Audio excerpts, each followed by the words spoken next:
We're joined by one of the best bowlers in the Northeast Conference for the latest edition of the SHU Student Athlete Sit-Down Series. Dan Gardella, always here with you. Joined by a rising senior on the Sacred Heart women's bowling team. It's Rachel Bamford. Rachel, thanks so much for joining me. Let's go to that award that you had last year.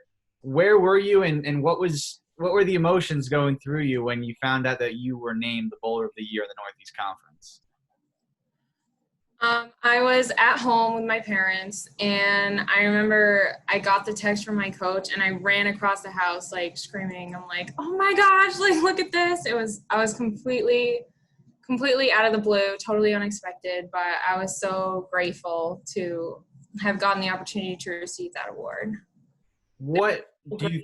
Oh, sorry. There's so many great bowlers in the NEC that, like, knowing that I'm like ranked up there with them too is really amazing. It's humbling. Well, what do you think, going to your season last year, what do you think worked so well in your game, or what improved the most to allow you to take that step up to be in company with some of the best bowlers in the conference? Well, definitely working with my coaches. In September, we get the chance to like break down our game and focus on what we're going to work on most. So for me, it's always my release and my swing. And so we take videos, and my coaches are amazing. Like, the amount of knowledge that they have is like, I could never get access to all that knowledge in the 4 years. It's just amazing educated they are about the sport. So then throughout the whole season, I get to work on these little things that'll improve my game over time. And so I think things just ended up clicking, especially at our NEC matches. And my confidence grew as my scores grew, and I felt more confident in myself.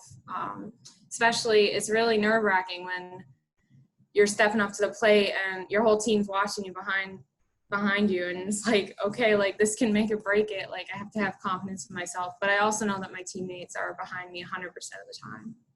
Well, since you mentioned it, you talked about the knowledge that your coaches had. How much have you learned, maybe not directly with actually bowling, but just kind of your IQ of the sport and finding the little ways to get better?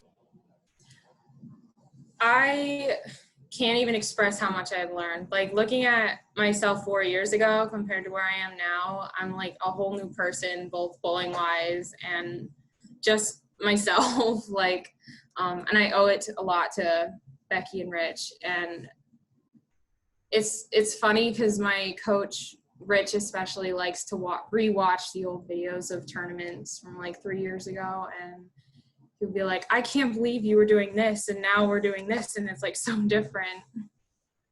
So, I mean, in the start of last year, the Bobby Valentine Center was open, and within it was a bowling alley, which allowed you guys to actually be able to practice on campus. How much different was it, and how much easier was it to not have to drive to a nearby bowling alley to be able to practice? You could just go on campus and have your practices.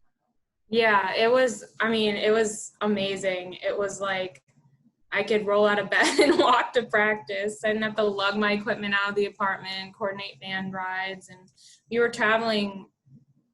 We would go to Nutmeg, and we go to East Haven and Wallingford, which are pretty far from campus. So the fact that we have this facility on campus, like, I can't express how grateful I am to Sacred Heart and to Bobby Valentine for allowing us to have that opportunity. And moving to this year, obviously with all the news and COVID that's been going around, how has your routine and practices, how have they been different over the past couple of months as you were trying to prepare for what may be a shortened season? Well, over the last 6 months, well, I should say over the summer, from like March to August, I think I bowled maybe 5 times. Like, all the bowling alleys were shut down, like, around the country, and they didn't start opening until mid-August or so.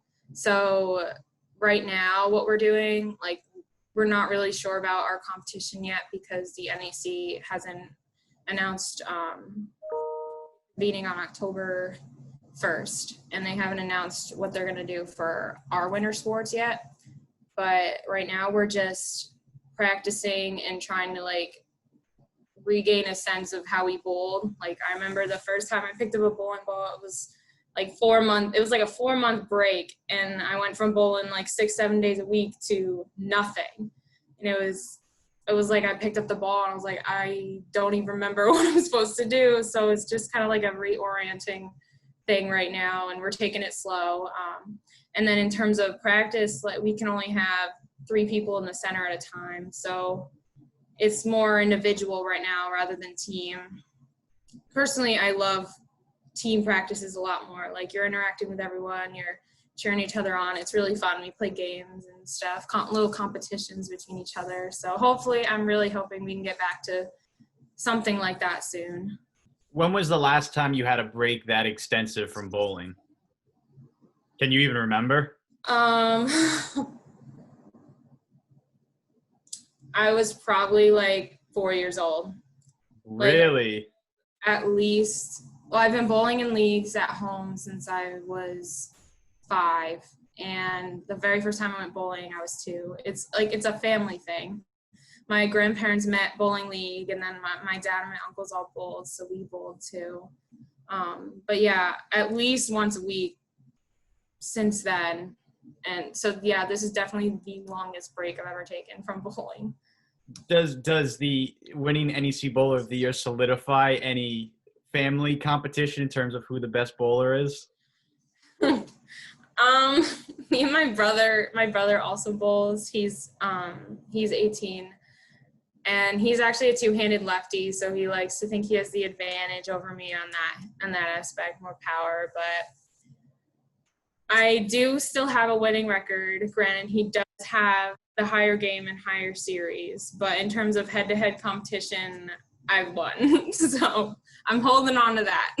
You got to hold on to it for as long as you can. But I'll close with this. Obviously, you know, the bowling program at Sacred Heart has been very successful the past couple of years with NCAA tournament appearances, competing at the top of the NEC, and you even finished last year 14th in the country. You know, how have you seen the program since you've been at Sacred Heart progress and grow into what is really a national competitor, you know, across all of bowling? Mm-hmm. We've definitely grown more as a team. Definitely, I've been lucky to experience nationals twice, both USBC nationals and NCAA nationals. But as a team, we've gotten very close, and I think it's that like camaraderie that allows us to bowl at that high level. So the things that Becky and Rich let us do off the lanes when we are together, like the amount of team bonding, volunteering. When we travel, we don't just bowl, go to the hotel, go to sleep. We go to like museums, and we go to the beach, and we went to Hershey Park last year. We do like all kinds of, we went to Disney World. We do all these fun things that like bring us together as friends, and like we're like a family. So I think when we can lean on each other in that way, it really improves our ability to bowl well together too. Well, Rachel, thanks so much for joining me. Congratulations once again on the accomplishment. Thank you. Best of luck in your training, and hopefully we'll be able to see you and the rest of your team compete this year. Thank you. Thank you so much for having me.